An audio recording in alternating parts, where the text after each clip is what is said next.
संचारी रोग पर सबसे अच्छा निबंध कैसे लिखें, चलिए आपको बताते हैं। इसके लिए सबसे पहले रूपरेखा लिखेंगे। रूपरेखा में प्रस्तावना, संचारी रोग क्या है, संचारी रोग फैलने के कारण, संचारी रोगों के लक्षण, बचाव और उपसंहार। पहली हेडिंग डालेंगे प्रस्तावना और लिखेंगे, स्वास्थ्य ही सबसे बड़ा धन है, लेकिन इस धन को सबसे बड़ा खतरा उन बीमारियों से होता है जो एक इंसान से दूसरे इंसान में फैलती हैं। ऐसी बीमारियों को हम संचारी रोग या संक्रामक रोग कहते हैं। ये बीमारियां किसी भी समाज या देश के लिए एक बड़ी चुनौती होती हैं, क्योंकि अगर इन्हें समय पर न रोका जाए तो ये महामारी का रूप ले लेती हैं। फिर अगली हेडिंग डालेंगे, संचारी रोग किसे कहते हैं या संचारी रोग क्या है। तो ऐसी बीमारियां जो एक बीमार व्यक्ति से किसी स्वस्थ व्यक्ति में हवा, पानी, भोजन या शारीरिक संपर्क के जरिए फैलती हैं, उन्हें संचारी रोग कहते हैं।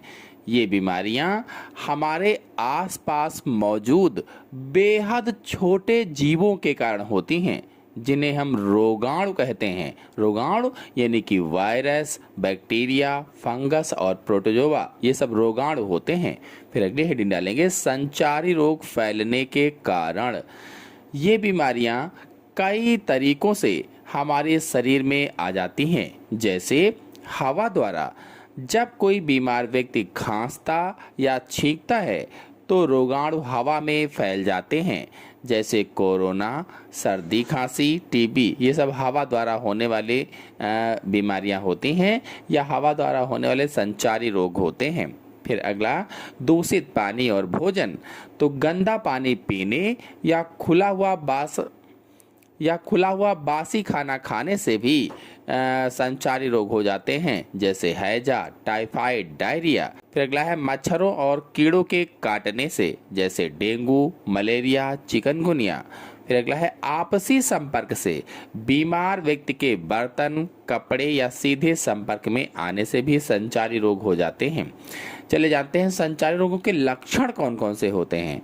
तो हालांकि हर बीमारी के लक्षण अलग अलग होते हैं, लेकिन कुछ सामान्य लक्षण इस प्रकार हैं, जिसमें से पहला है तेज बुखार आना और शरीर में दर्द होना, यानी तेज बुखार आएगा और शरीर में दर्द होगा।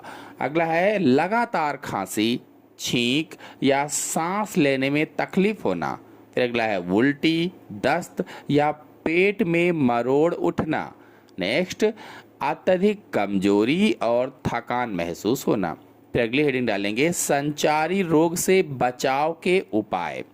तो संचारी रोगों से बचना बहुत आसान है, बस हमें अपनी रोजमर्रा की जिंदगी में इन छोटी छोटी आदतों को अपनाना होगा। पहले है हाथ धोना। तो कुछ भी खाने से पहले और बाहर से आने के बाद हाथों को साबुन से कम 20 सेकंड तक अच्छे से धोना चाहिए। फिर अगला है साफ पानी और ताज़ा भोजन।